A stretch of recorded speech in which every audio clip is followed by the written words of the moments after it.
Assalamualaikum warahmatullahi wabarakatuh. Pencerahan itu bisalah kita kadang-kadang pakai istilah ma'rifat. Jadi terbuka sekarang pemahaman kita tentang segala mana yang hakiki, mana yang palsu. Apa sih esensi hakikat hidup ini? Apa hakikat hubungan kita dengan Tuhan? Di mana posisi kita dengan Tuhan? Dalam hidup ini, apa yang harus kita mainkan? Peran apa yang harus kita jalankan? Dan lain sebagainya. Itu pencerahan itu semacam lahirnya kesadaran baru karena terbukanya sekarang semua rahasia dari yang selama ini tidak bisa kita pahami. Itu namanya pencerahan. Biasanya orang cerita pencerahan itu kan dianalogikan waktu Siddhartha Gautama mendapatkan pencerahan di bawah pohon Bodhi. Itu kan ya memang modelnya seperti itu. Jadi dari banyak pengalaman keagamaan terus dilakukan kontemplasi, tiba-tiba sekarang jreng terbuka semua. Kalau dalam sufi ada yang pakai istilah tajalli. Jadi sekarang terbuka semua, jelas semua mana yang putih, mana yang hitam. Kalau selama ini kan masih dikejar-kejar oleh akal, dicari-cari lewat buku, lewat pelajaran. Sekarang sudah hadir sendiri dalam diri kita, mana kebenaran yang sejati itu. Nah, momen waktu pencerahan ini terjadi, ya itulah momen religious experience. Nanti kita jelaskan satu-satu. Yang kedua, momen kesatuan. Kalau momen kesatuan ini ketika hamba dengan Tuhannya, kawula dan gustinya melebur jadi satu. Ini momen kesatuan. Nanti dalam dunia tasawuf ada ittihad, ada hulul, ada wahdatul wujud. Ini jenis-jenis religious peak experience dalam bentuk kesatuan. Ya, di masing-masing tema tasawuf itu kan selalu ada. Silahkan ditengok lagi di sesi Al-Hallaj mungkin, ditengok lagi di sesi Ibnu Arabi mungkin. Yang ketiga, perjumpaan. Nah, perjumpaan ini kesadaran bahwa kita ini selalu bersama, selalu berdua, selalu ada di hadapan Allah. Allah itu ada di mana-mana, cuma kita sendiri yang sering tidak menatapnya, tidak melihatnya, tidak menyadari kehadirannya. Nah, kesadaran perjumpaan ini adalah termasuk jenis kesadaran peak experience. Tidak mudah masuk ke kesadaran perjumpaan ini. Jangan dibayangkan, kalau cuma perjumpaan kan, sholat itu kan ketemu Allah, Pak, menghadap ke Allah. Ya, berarti saya juga mengalami. Ya, tapi sholat kita sholat yang seperti apa dulu? Wong, sebagian besar sholat yang kita jalankan rasanya, semoga pengalaman saya saja, rasanya yang kualitasnya serius.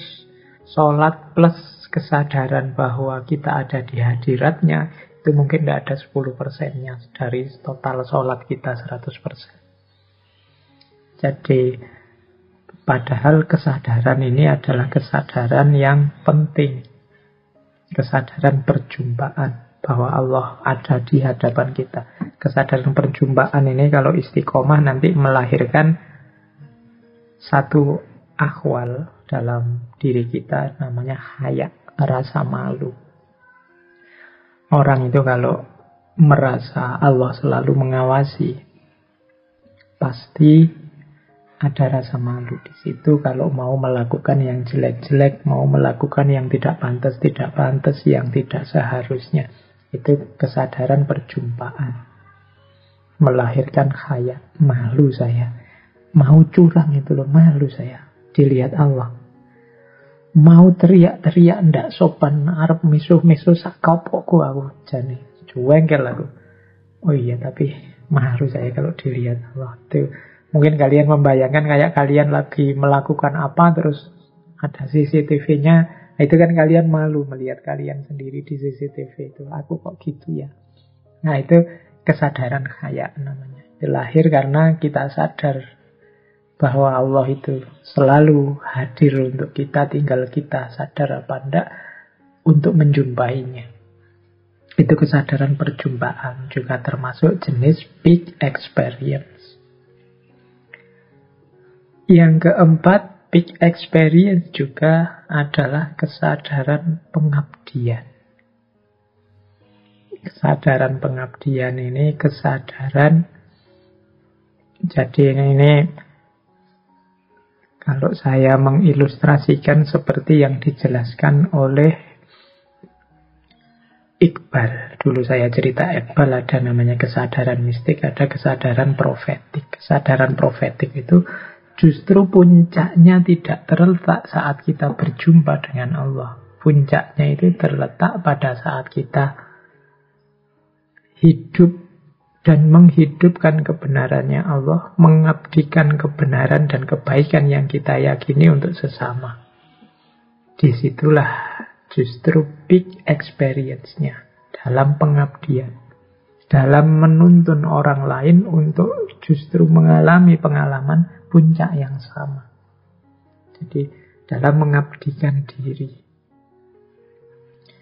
Jadi kalau Iqbal kan menjelaskannya seperti waktu Kanjeng Nabi Isra Mi'raj, itu puncaknya ya Mi'raj terus berjumpa dengan Allah.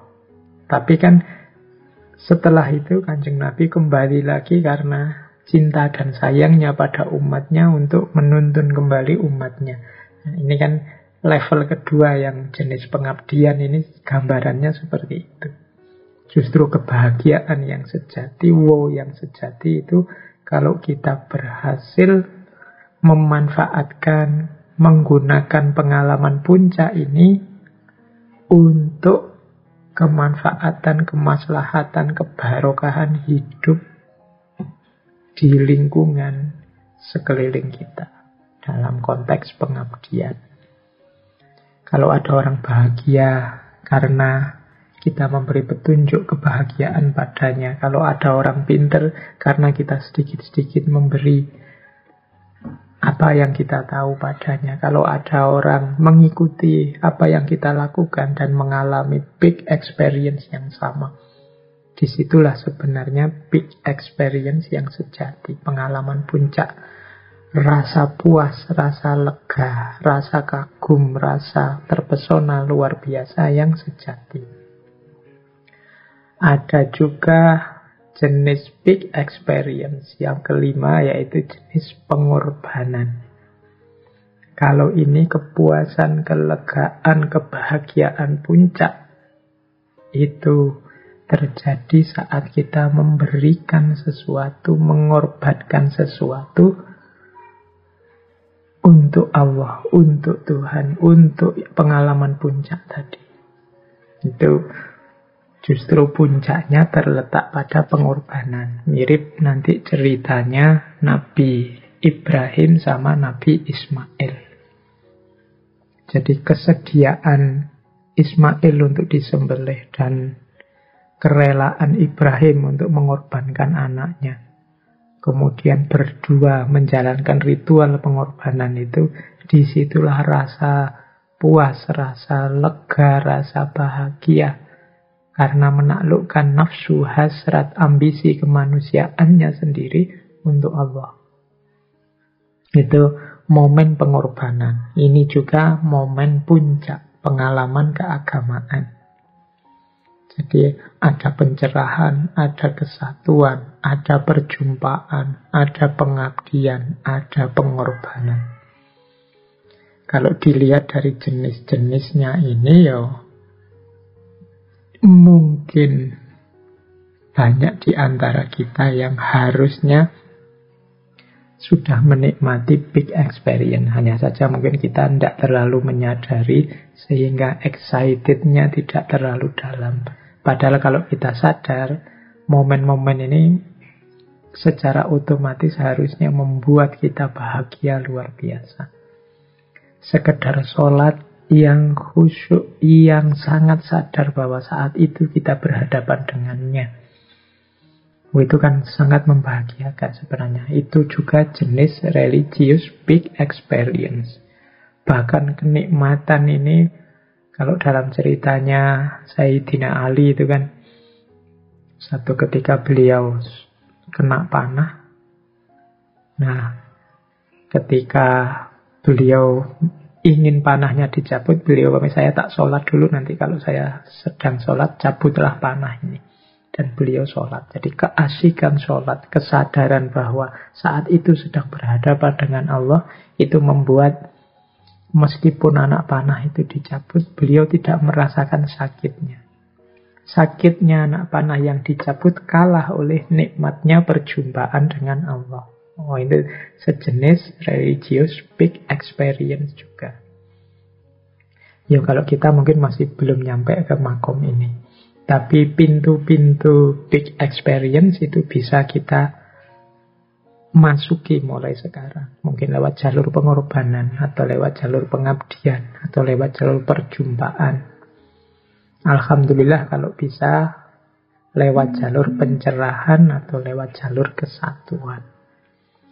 Karena jalur-jalur ini yang biasanya diincar oleh para sufi. Jalurnya, nikmatnya jauh lebih luar biasa.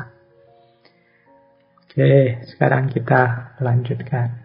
Dalam catatan saya, ada beberapa pola pengalaman puncak ini. Yang pertama adalah pola intelektual, yang kedua pola eksistensial, yang ketiga ada pola fana. Ini kalau dalam tradisi tasawuf.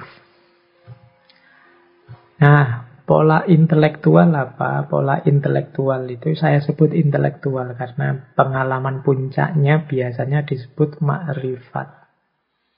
Ma'rifat itu kan kalau makna harafiahnya artinya pengetahuan. Mengetahui. Dari kata dasar arafah.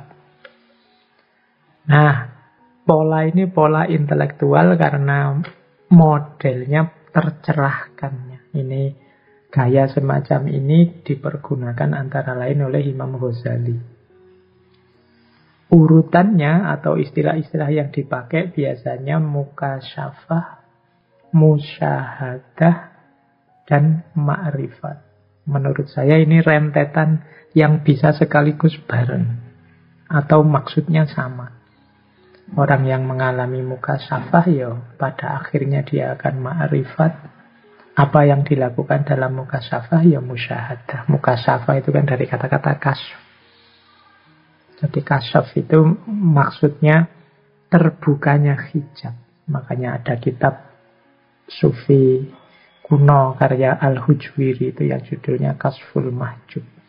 Jadi terbukanya hijab itu selama ini pandangan batin kita banyak terhijab oleh hal-hal yang tidak penting. Mungkin hal-hal yang duniawi. Mungkin oleh nafsu kita, ambisi kita, hasrat kita. Ini membuat pandangan batin kita gelap. Sehingga tidak bisa membedakan mana sejati, mana tidak sejati. Mana penting untuk hidup kita, mana tidak penting. Mana yang hakiki, mana yang tidak hakiki. Nah, dalam mukasyafah ini, yang menghijab tadi terus tersingkap. Jadi tersingkapnya hijab. Itu momen mukasyafah. Jadi terbukanya yang selama ini menghalangi. Itu momen mukasyafah. Kalau kemarin banyak halangannya sehingga tidak bisa menyaksikan apa-apa. Sehingga kita tidak tahu, tidak bisa membedakan mana hak, mana batil. Nah, ketika momen mukasyafah ini terjadi, ya semacam momen, kalau bahasanya Surabadi, isyraq, tiba-tiba cahaya bisa masuk. Kemarin terhijab, cahayanya tidak bisa masuk. Yang ada hanya gelap. Yang kita anggap kebenaran, mungkin tidak sejatinya kebenaran. Yang kita anggap kebaikan, mungkin juga tidak sejatinya kebaikan. Atau kebaikan dan kebenaran itu kita manipulasi untuk kepentingan-kepentingan gelap kita. Ya karena diri kita sedang gelap. Nah, momen mukasyafah ini momen orang ketika mengalami pencerahan dan yang tadi menghijab lenyap. Ya lenyap itu bisa karena diusahakan sendiri oleh sufinya yang sedang suluk, dibersihkan dengan cara uzlah, dengan cara riyadhah, macam-macam, sampai kemudian hadir pada titik mukasyafah. Setelah mukasyafah, ya momen yang akan dialami ya pastinya musyahadah. Musyahadah itu syahadah, menyaksikan.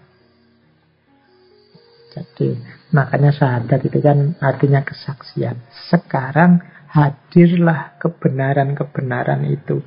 Tampaklah kesejatian, tampaklah mana yang hakiki. Itu momen musyahadah sudah. Jadi setelah tadi kasyaf, hijabnya lenyap, sekarang syahadah menyaksikan kebenaran yang sejati, menyaksikan kebaikan yang sejati, menyaksikan yang hakiki. Itu namanya musyahadah. Ya nanti puncak-puncak yang hakiki, puncak-puncak yang sejati itu pastinya kan Allah. Makanya sering disebut musyahadah itu menyaksikan kehadirannya.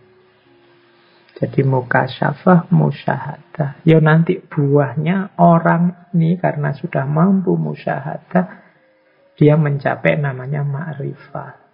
Jadi makrifat itu ya hadirnya pengetahuan-pengetahuan yang hakiki, yang itu nanti menjadi kompas, menjadi pedoman dalam menjalani hidup. Orientasi hidupnya sekarang berubah karena sudah makrifat. Kalau semula orientasinya duniawi atau kepentingannya belaka, sekarang satu-satunya dalam hidupnya hanya Allah. Kenapa bisa begitu? Sudah makrifat. Ya cerita paling mudah ya selalu ilustrasi dari pengalamannya Imam Ghazali sendiri. Jadi Imam Ghazali itu kan sufi yang berusaha keras sendiri untuk mencapai makom makrifat. Dengan belajar, menjelajahi banyak ilmu dan lain sebagainya, sampai ada momen menemukan kesejatian dalam ranah tasawuf. Beliau juga sempat belajar buku-buku tasawuf, naskah-naskah tasawuf dari berbagai tokoh tasawuf. Cuma kemudian beliau sadar, tasawuf itu tidak seperti ini jalannya. Untuk bisa nyampe puncaknya pengalaman tasawuf, yang hakiki dari tasawuf ya dijalani dengan riyadhah. Makanya terus beliau uzlah sekitar 10 tahun lebih itu ya dalam rangka mengejar ini pengalaman mukasyafah, musyahadah, dan makrifat. Ini dalam bahasa saya ini sebenarnya satu paket. Begitu orang kasyaf ya saat itu juga dia musyahadah, dan buahnya musyahadah ya diri yang makrifat.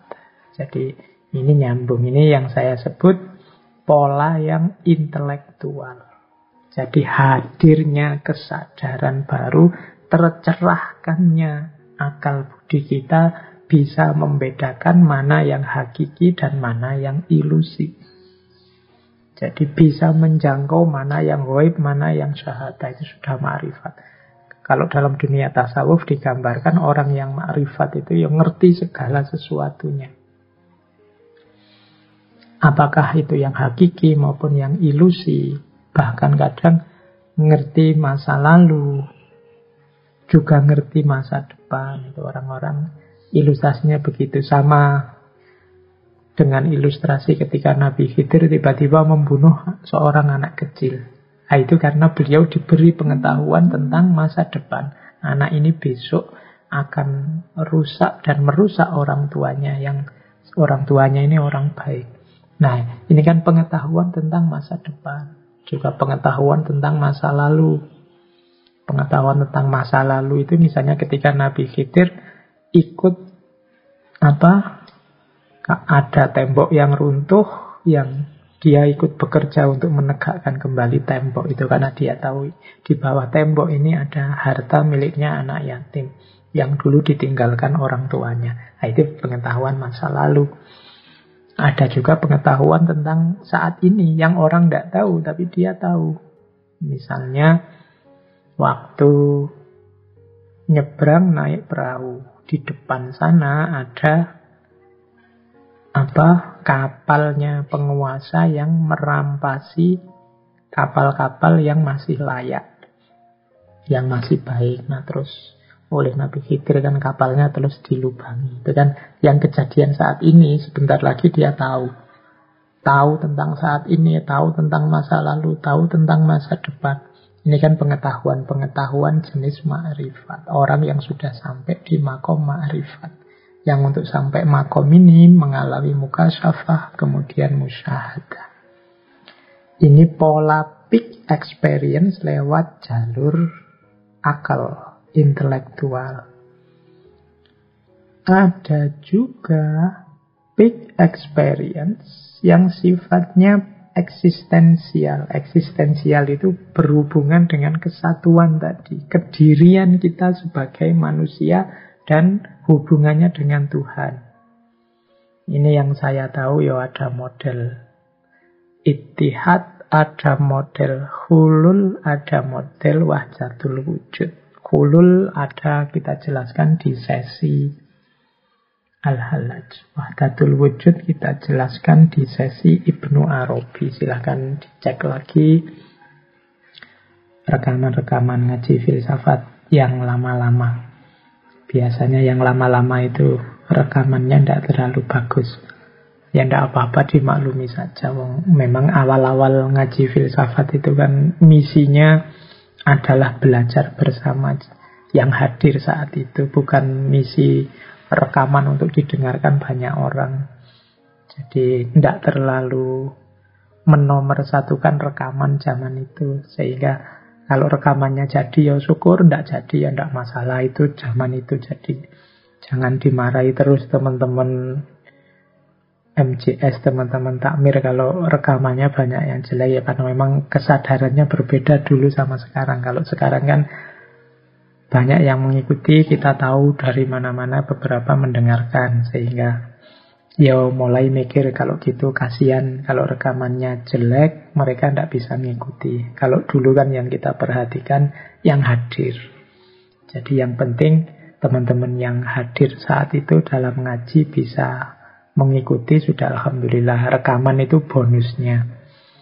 Nah mungkin belakangan baru sadar ya rekaman juga penting. Kasihan yang jauh-jauh karena bisanya mengikuti rekaman, sehingga mulai nyari-nyari cara merekam yang baik dan bagus. Ya mungkin ada teman-teman yang ngerti cara yang lebih baik lagi untuk rekaman. Syukur-syukur membantu teman-teman takmir MJS untuk bisa dapat rekaman yang bagus, ya monggo. Pokoknya niat awalnya ya memang sinau bareng, kita belajar bersama-sama. Oke, jadi ya semoga untuk kedepannya rekamannya bagus terus. Saya tidak tahu nanti kalau sudah ini, mungkin belakangan rekamannya lumayan karena saya bicara sendirian ini dari kamar, dari rumah. Tapi nanti kalau sudah pandeminya selesai ya kembali lagi ke masjid. Kalau di masjid kan memang fokus utamanya tetap yang hadir. Ya rekamannya kita seriusi juga, tapi kadang-kadang juga meleset. Kita berusaha, Allah yang menentukan. Segitu aja rumusnya. Baik, kita lanjutkan. Jadi yang eksistensial ini ada 3, ittihad, hulul, dan wahdatul wujud. Ini 3-3-nya jenis kesatuan. Jadi kesatuan antara hamba dengan Tuhannya, antara Gusti dengan kawulonya. Kalau wahdatul wujud itu ya hakikatnya memang satu. Allah sebagai yang wajibul wujud, sementara semua makhluk yang lain hanyalah mumkinul wujud.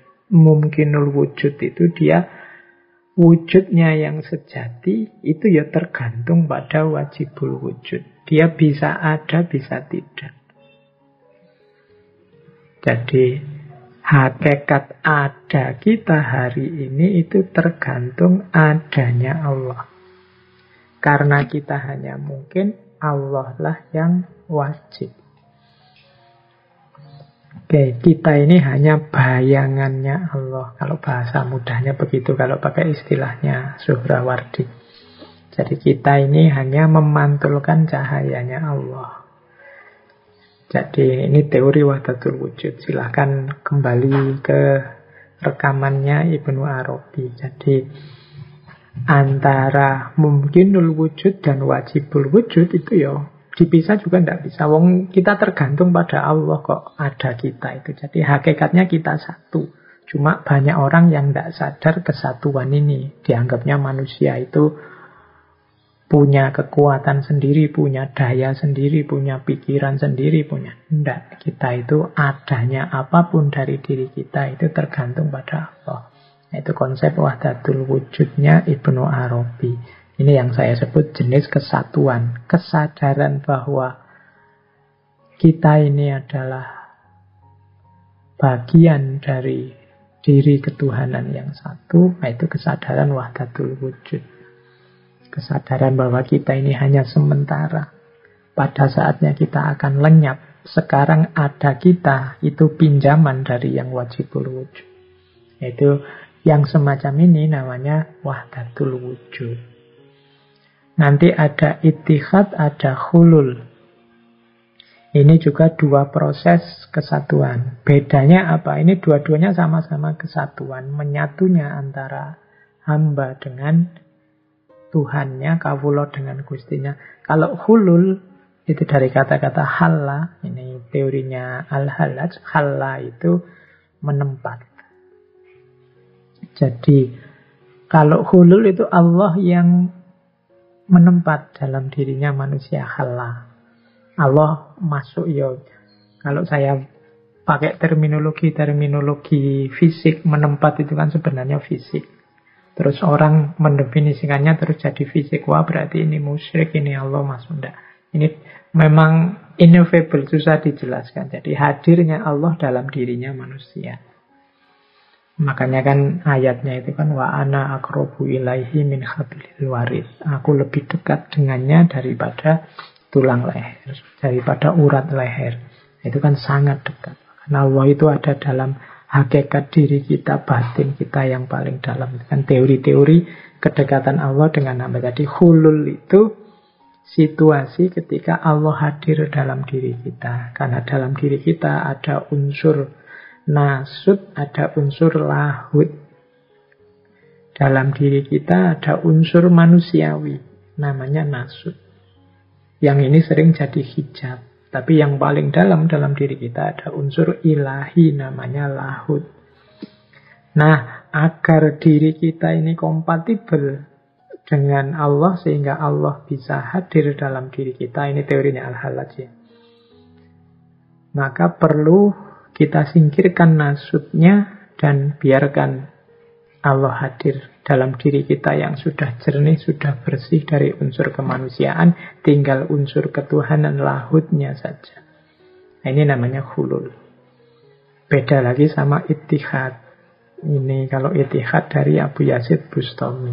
Ittihad itu manusianya yang bergerak menuju Allah. Ilaihi roji'un, sampai nanti bersatu dengannya. Makanya ada kalimat terkenal itu kan muzijat ruhi wa ruhaka. Jadi bersatunya rohku dan rohmu. Itu model kesatuan ittihad. Jadi kalau yang ittihad itu manusianya yang menjalani suluk selangkah demi selangkah sampai benar-benar ketemu Allah. Ilaihi roji'un. Kalau hulul ini manusia membersihkan dirinya sejernih mungkin, menyisihkan unsur-unsur kemanusiaannya sehingga tinggal unsur ketuhanannya, kemudian Allah hadir. Nah, di tiga pola ini ya logikanya kalau yang wajib, yang tak terbatas bertemu yang mungkin dan yang terbatas, ya alternatifnya cuma satu. Yang terbatas dan yang mungkin pastinya dia tenggelam. Pastinya dia lenyap. Setetes air yang bergabung ke samudra, dia akan lenyap. Yang ada tinggal samudranya.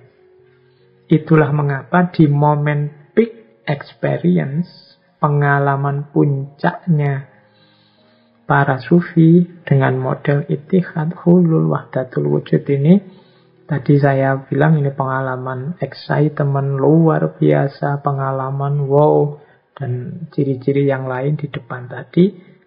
Kadang-kadang para sufi ini muncul satohat. Satohat itu ekspresi kegembiraan luar biasa, ekspresi kebahagiaan puncak. Jadi sehingga muncul kalimat-kalimat yang kadang-kadang kontroversial. Karena mungkin kita melihatnya, menyikapi kalimat-kalimat itu menggunakan fikih kita yang biasa, menggunakan perspektif lahiriah. Padahal ini momen, kalau saya memahami, ini momen ketika bahagia yang tidak terkira, ketika diri kita terserap oleh kekuatan yang luar biasa membahagiakan. Bahkan tadi dibilang sampai rasa kehadiran kita rasanya lenyap. Sama kayak kalau kita sedang jatuh cinta itu. Jatuh cinta, puncak-puncaknya cinta itu kan aku sudah tidak penting lagi. Yang ada hanya engkau, yang ada hanya dia dalam diriku. Aku sudah tidak peduli lagi situasiku. Dulu waktu kita ngaji Laila Majnun kan, kecintaan puncak itu kan digambarkan secara luar biasa sampai tidak peduli lagi situasi dirinya. Nah, orang-orang ittihad, hulul, wahdatul wujud itu mengalami situasi yang sama. Sehingga keluar kalimat-kalimat ekspresi kebahagiaan luar biasa tadi. Yang kadang-kadang ya kalau kita dengarkan dengan logika normal kita rasanya aneh. Sama kalau pas kita jatuh cinta itu kan bikin puisi kan kadang ya aneh-aneh toh. Belahlah dadaku. Ya kan, lihatlah jantungku. Loh, itu kalau pakai logika normal itu kamu bisa dibawa ke polisi itu. Pembunuhan itu, membelah dada itu. Apalagi mengambil jantungnya. Wow, itu bisa ancamannya hukuman mati. Loh, itu memahaminya kan tidak begitu. Termasuk gunungku seberangi, gunungku daki, lautanku seberangi. Itu kan ya kalimat-kalimat kias, kalimat-kalimat metafor untuk menyatakan betapa dalamnya cintaku. Karena dia ineffable, tidak bisa dijelaskan. Termasuk juga kalimat-kalimat satohat tadi, kalimat potongan-potongan. Misalnya Al-Hallaj bilang, Ana al-Haq, atau Abu Yazid Bustami, bercampurnya aku dengan engkau dan lain sebagainya. Oke, ini salah satu pola. Jadi tadi ada pola makrifat, pola intelektual, ada pola eksistensial. Ada lagi pola, ini saya ambil dari Ibnu Arabi juga, pola pengalaman puncak ini yaitu pola fana.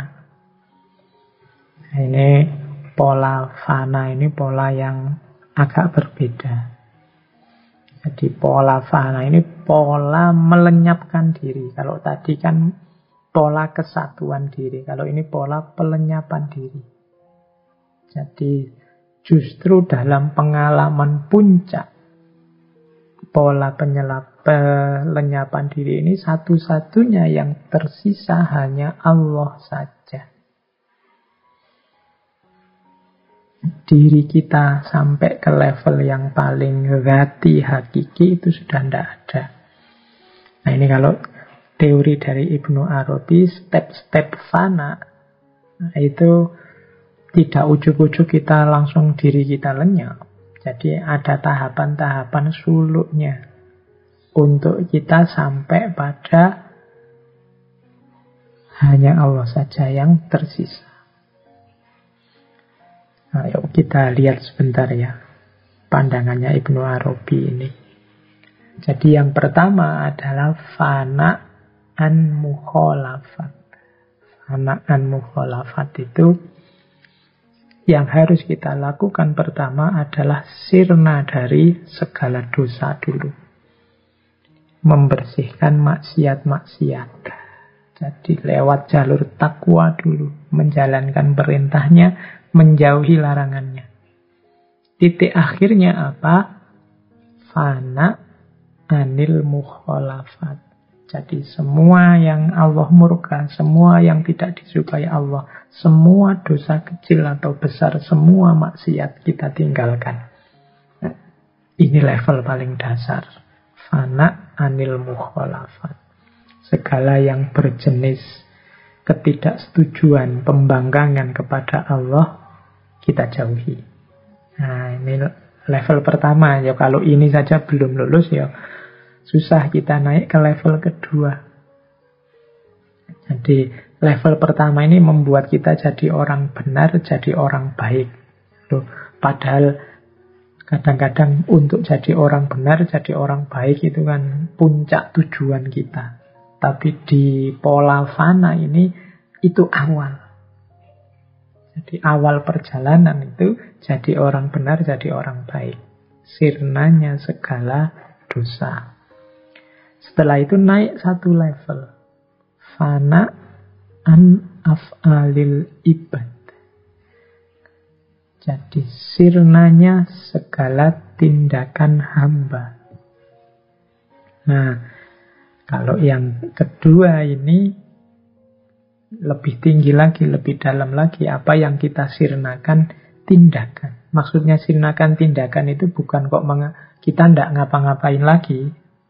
Tapi maksudnya mensirnakan tindakan itu kita sadari bahwa kebaikan yang tadi kita lakukan, kemampuan kita menghindari maksiat, menghindari dosa, itu hakikatnya adalah anugerah dari Allah, kendali kontrol dari Allah. Kok kita bisa sadar untuk menjalani kebaikan dan kita terus mau jauh dari maksiat, jauh dari kejahatan. Nah, ini sebenarnya jasanya tidak terletak di kita, tapi semuanya adalah anugerahnya Allah. Jadi tidak pantas kita mengklaim, loh saya sudah menjalani kebaikan, loh saya sudah menjauh dari dosa, loh engkau menjalani kebaikan, engkau menjauh dari dosa. Itu semua hakikatnya adalah anugerah dari Allah. Kalau kita sudah nyampe pada kesadaran ini kita naik satu level. Namanya fana'an af'alil ibad. Jadi kita ini hamba yang setiap tindakannya dikendalikan oleh Allah, dikendalikan oleh Tuhan. Nah, ini level kedua. Ini juga tidak mudah. Saya bilang menyadari. Kalau mengetahui, yalah kita tahu. Kalau saya informasikan seperti ini kan kita tahu. Tapi menyadari itu, kesadaran itu biasanya ada efeknya dalam kehidupan. Kalau saya bilang kita ini kebaikan yang kita lakukan itu anugerah dari Allah loh. Oh ya Pak, saya tahu Pak. Kalau tahu itu biasanya belum mengefek hidup. Tapi kalau saya sadar Pak, kalau sadar itu ada efeknya. Banyak orang yang tahu tentang ini, tapi kok dia masih bisa sombong, masih bisa mengklaim bahwa tindakan itu adalah hasil upayanya, hasil jerih payahnya, masih merasa lebih benar dari yang lain, masih menganggap yang lain telah sesat, dia yang milih jalan kebenaran. Itu semuanya seolah jasanya dia. Nah, itu berarti ya hanya tahu, tapi belum sadar. Kesadaran itu biasanya ada efek praktisnya dalam kehidupan. Nah, ini level kedua. Level ketiga, lebih dalam lagi. Fana'an af'an sifatil makhlukin. Sirnanya segala sifat-sifat kemakhlukan. Oh, kalau tadi tindakan itu kan sesuatu yang konkret, itu anugerahnya Allah. Sekarang lebih dalam lagi, bahkan sifat-sifat makhluk. Sifat-sifat makhluk itu ya, misalnya ada nafsu di situ, ada hasrat di situ, ada keinginan-keinginan duniawi di situ. Itu kan kita menyebutnya manusiawi kok Pak, begitu itu. Di level yang ketiga, fana'an ahwalil makhluk ini, sifat-sifat seperti itu disingkirkan. Disingkirkan itu dipinggirkan. Jadi kita sirnakan, tidak kita dominankan dalam hidup. Jadi semuanya dijalani sekadar minimal kebutuhan saja. Kita penuhi sekadar kebutuhan dasarnya. Sisanya apa? Sifat-sifat ketuhanan yang kita hidupkan. Jadi Rahman, Rahim, Ra'uf, Latif, ini kan sifat-sifat ketuhanan. Takhollat bi ahlakillah. Jadi yang kita kedepankan, yang kita utamakan, yang kita perbanyak adalah sifatul khaliq. Kalau sifat makhluknya, sudahlah kita penuhi seminimal mungkin saja. Ini namanya fana'an sifatil makhlukin. Sirna dari sifat-sifat kemakhlukan. Ini level 3, ini lebih dalam lagi. Terus bisa naik lagi ke level 4. Fana'an kulli zat. Kalau ini lebih sulit mungkin ya. Sirna dari personalitas diri. Jadi ini kesadaran bahwa hakikatnya aku ini tiada. Kalau tanpa Allah, otomatis aku ini tidak ada. Adaku tergantung Allah. Nah, ini fana'an kulli zat. Tadi saya bilang Ibnu Arabi termasuk yang mempopulerkan wahdatul wujud. Jadi satu-satunya wujud hanya Allah, yang lain tergantung wujudnya kepada wujudnya Allah. Maka orang yang nyampe di makom fana'an kulli zat ini, orang yang sadar bahwa bahkan diriku ini, adaku ini, bisa saja sifatnya ilusi. Hakikatnya aku hanya mungkinul wujud, bisa ada atau tidak. Sekarang aku dipinjami wujud oleh Allah. Nah, ini kesadaran fana'an kulli zat. Jadi adaku itu hakikatnya adalah kemungkinan pinjaman dari wujudnya Allah. Ini yang keempat. Fana yang kelima adalah fana'an kullil alam. Kalau ini kelanjutan yang tadi, kelanjutan yang zat. Kesadaran lebih jauh bahwa tidak cuma aku yang mungkinul wujud, tidak cuma aku yang wujudnya tergantung Allah, tapi alam semesta di sekelilingku juga tergantung pada Allah. Nah, ini namanya fana'an kullil alam. Yang di sekelilingku juga ternyata juga tidak hakiki. Semuanya mungkinul wujud. Ada atau tidaknya tergantung pada Allah. Ini fana'an kullil alam. Puncaknya adalah fana'an kulli ma siwallah. Jadi sirnanya segala sesuatu selain Allah saja. Ini kesadaran puncaknya adalah kesadaran bahwa aku tidak ada, alam tidak ada, semua sifat-sifat kemakhlukan itu tidak ada, tindakan juga tidak ada, apalagi yang dosa-dosa kegelapan, semuanya tidak ada. Satu-satunya yang asli ada itu hanya Allah saja.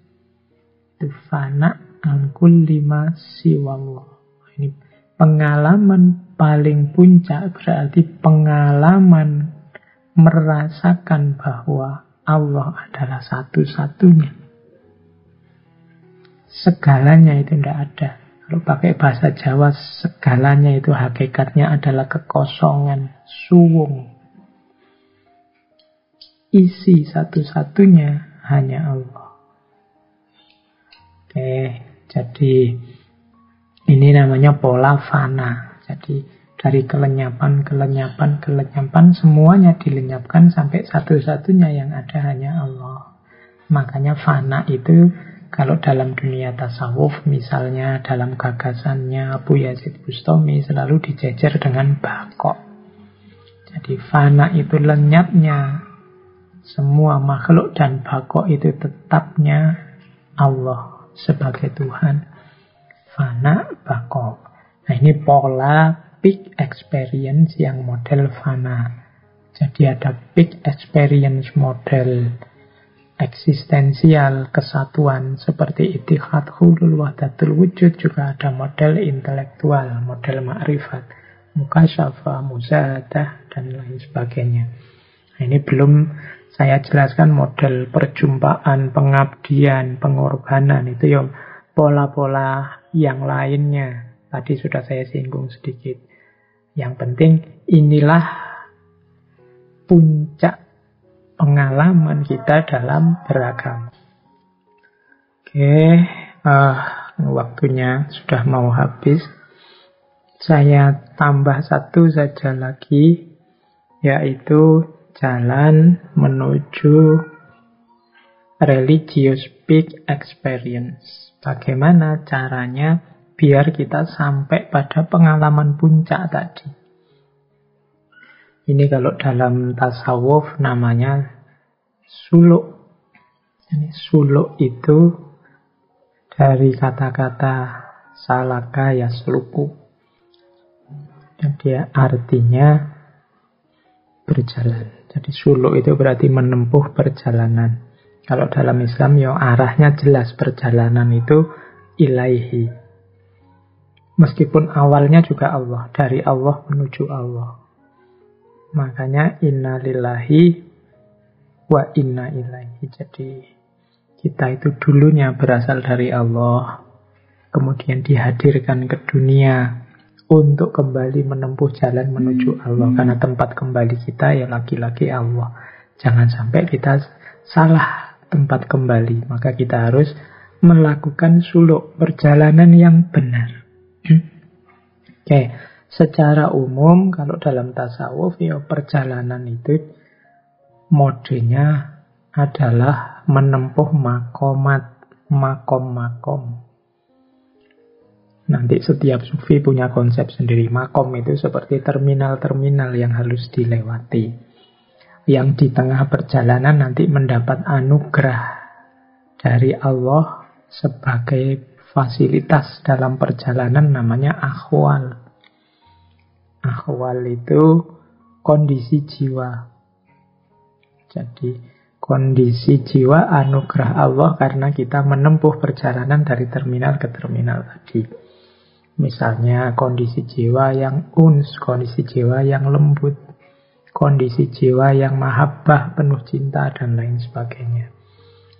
Nah, kalau itu anugerahnya Allah. Tapi bertobat, sabar, uzlah misalnya, ini namanya makom. Setiap sufi punya urutan makomnya sendiri-sendiri. Jadi ini petunjuk dari para sufi bagaimana kita meniti jalan menuju peak experience. Ya, puncaknya tetap nanti bertemu Allah. Oke, ya di sesi para sufi banyak kita kaji tentang level-level makom, kemudian juga ahwal-ahwal, karomah-karomah yang teman-teman senang mendengarkan cerita-cerita itu sebenarnya sejenis ahwal, anugerah Allah dalam perjalanan. Ya semoga orang tidak tertipu dengan karomah-karomah itu. Biasanya para sufinya sendiri sering menganggap karomah-karomah itu ya anugerah sekaligus ujian. Kalau tidak lulus ujian, banyak yang berhenti di karomah. Banyak orang itu diberi Allah anugerah luar biasa karena perjalanannya yang juga luar biasa, melakukan suluk tirakat yang luar biasa. Terus oleh Allah diberi fasilitas dalam perjalanan. Tapi banyak orang yang tertipu oleh fasilitas itu. Misalnya orang mengistiqomahi sholat tahajud apa sholat duha misalnya. Itu kan salah satu jalan untuk dekat ke Allah, untuk cepat sampai pada Allah. Tapi oleh Allah kemudian diberi anugerah. Atau mungkin juga diuji. Misalnya diberi rezeki yang banyak, yang berlimpah-limpah. Nah, ini sejenis karomah juga menurut saya. Nah, terus banyak orang yang tertipu gara-gara dapat rezeki banyak ini. Oh, berarti sholatku tahajud ini bisa membuat rezekiku terjamin. Padahal kemarin saya sholatnya 2 rakaat. Ini kalau sholatnya tak tambah tiap malam 4 rakaat, mestinya rezekinya lebih banyak. Nah, sekarang orientasinya berubah.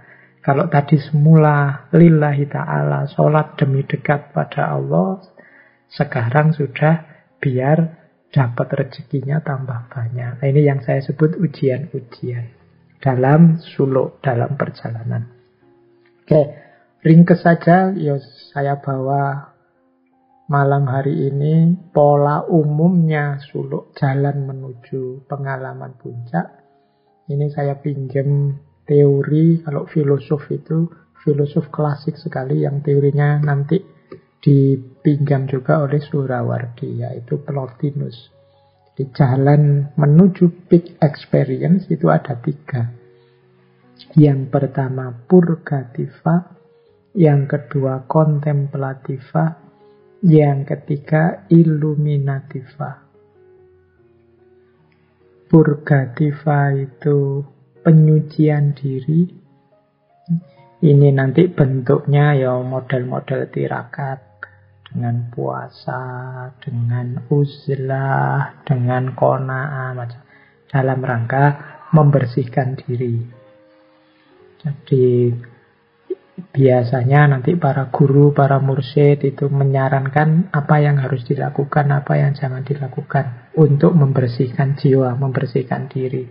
Karena seperti dijelaskan tadi, kenapa orang tidak sadar tentang mana yang baik, mana yang benar, mana yang hakiki, mana yang ilusi, itu bukan karena Allah tidak memberi, bukan karena Tuhan tidak menampakkan ayat-ayatnya, tapi lebih karena batin kita yang gelap.